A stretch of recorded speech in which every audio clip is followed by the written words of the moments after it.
Hello and welcome back everyone. In the last episode, we froze our ass off in Relica. Now it's time to head just a bit south and take care of the Kandarin Diaries. Let's get to it. To begin, I want to say that both of these diaries in its entirety were definitely the easiest so far. There were no quest requirements that I hadn't already finished, and same goes for the level requirements. So I thought for this easy section, instead of rattling off what I do, I would rather show you on screen the completions and talk a little bit about the diaries themselves. I've mentioned before that I'm very much enjoying these diaries, but I think they're becoming some of my favorite content in the game. There's a few reasons for that. First of all, there is a clear goal set. This game has tons of different things that you can set as a goal, but there is almost no roadmap as to how to achieve that goal. This is one of the great things about Runescape, but it's also something that I kind of struggle with. The amount of freedom you get while playing is unlike anything else, but I might be in the minority when I say I like having a clear goal that I can see progress being made towards. This allows me to focus on what I need to get done rather than spend time thinking about what I want to do or should do. The second reason why I think the diaries are great is because of the feeling of progression.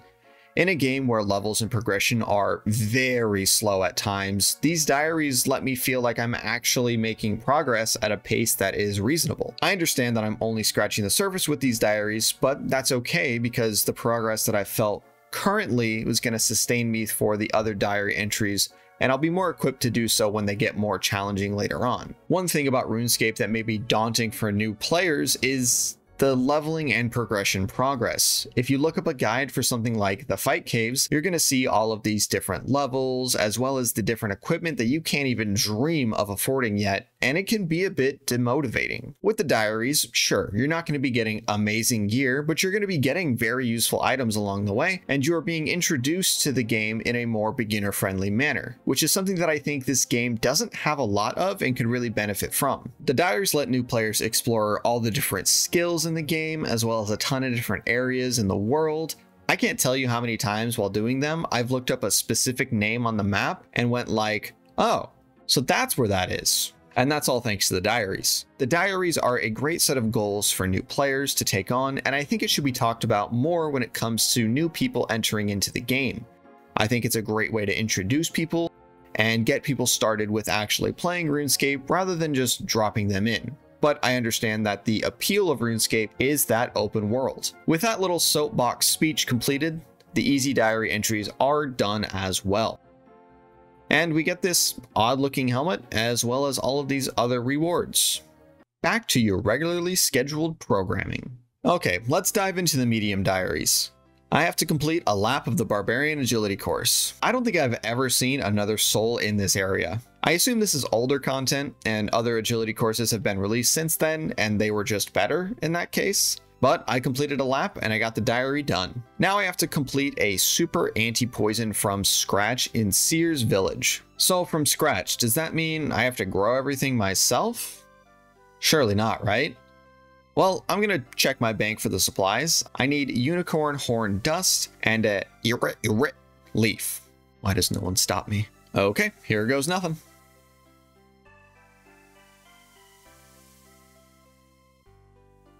Oh, sweet. That was super easy. Nice. That's another diary completed.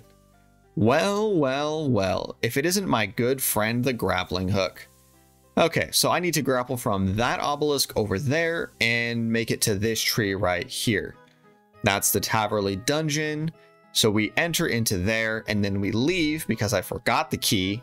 And then we re-enter, unlock the door. We make our way past all of these bad dudes, climb up this ladder, I think? Sure, fuck it, let's try it. Yeah, I was right. Nice. And then grapple on over. Any day now. I'm gonna be on the other side. Yep. Any second. There we go. Mission complete. String a maple bow in the Sears Village Bank. First, cut the log with the knife to get the short bow. Then, take the flax to the loom and spin them right round. Then, misread the diary and make a bow right here. Fuck. Restring the bow. This time, in the bank room. Boom, bam, we're done with the diary entry.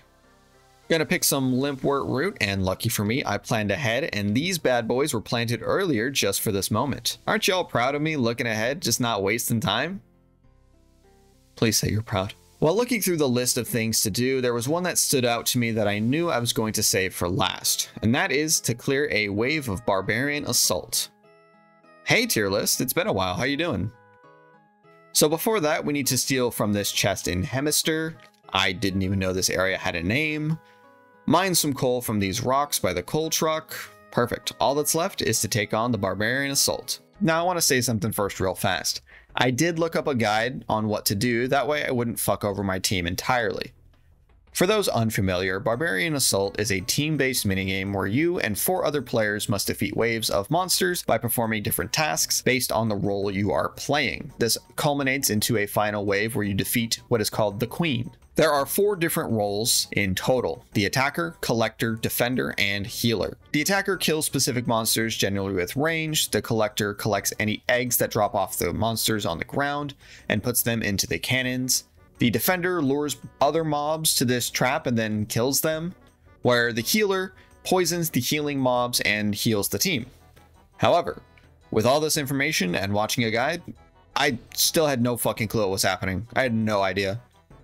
I was told that I should play the collector because it is the simplest of all of the roles. So I made sure that I sat myself in this room, spammed collector here, and waited. And waited. And waited. No joke, this took me over half an hour to find a group. And when I finally found one, something unfortunate happened. You see, there's a part of this game that I didn't mention before that is vital to not forget. These horns right here. They are used in the minigame to call out to the other players what they need to be doing. For example, the attacker will call to the collector, that's me, what color eggs to pick up. If you pick up the wrong color eggs, they'll explode, deal damage, and reduce the points for the whole team. So it's bad news all around. So we get into the game. I'm a little bit nervous, I'm not gonna lie. But I click on my horn, I call out, and now I'm just waiting for my call out. You see this little section right up here, right in the top right? Yeah, that's where it's supposed to tell me what I'm supposed to do. And well, I'm still waiting and waiting. I even messaged in the chat, hey, what color eggs do I need to pick up? And I didn't get an answer. So I did what I could, and honestly, I just guessed at this point. This probably isn't the best option, but at the time, I didn't really see another one. Obviously, this didn't go very well. Now, I don't know if this was my fault or the attacker's fault for not calling. Don't really want to press the blame on anyone. We didn't complete the wave and we got sent back to the waiting room. So once again, I start calling collector here, just waiting and waiting. Lo and behold, someone invites me. Only the collector role has been filled. Yikes. Now, something you might not know about me is that I am a support main. In Final Fantasy, I play almost exclusively healer. In League of Legends, I am the only one of my friends who picks support regularly. I don't know what it is about me, other than I like to help others do the thing, you know? I don't know, I enjoy helping others. So, I picked healer. Frantically looking at the wiki to see what the hell this role does, I think I understood it. I feed poisoned foods to the healers and I make sure that my team doesn't die. The food that I need to feed to the healers will change, so that's the defender's job to tell me what I'm doing. And guys, I hate myself because I didn't record the first clear. I got into a Discord call, I got distracted, and yeah, we cleared the first wave and I just didn't fucking record it. Luckily, this team was cracked. I know that's not necessarily true. And we cleared another wave, which I did record. Whew. So yeah, I will not be soloing to get my torso anytime soon. I definitely want to make that a community thing for sure. So be sure to join the CC so you can be aware of when that does happen. But I did want to see what it was like to go solo just for this first little bit and experience it. And let me tell you, not good. Bad, in fact. It sucked just waiting there and then having no communication of right or wrong. So yeah, go with a party, kids. That's what I plan on doing. With that, we finished the Kandarin Achievement Diaries, and I fucking forgot to hit record again. I'm losing it over here. All of that waiting around and the anxiety of jumping into a new thing cut my brain all messed up. But here's the helmet on my head, here's the list of rewards we get, and you know that I placed the experience lamp into herb lore. That is where we are going to end today's episode. In the next one, we head to one of my least favorite areas in the game, Karamja. I'm not super looking forward to this, but I hope you are. Thank you all so much for watching, I hope you enjoyed the video, and I will see you all later. Goodbye!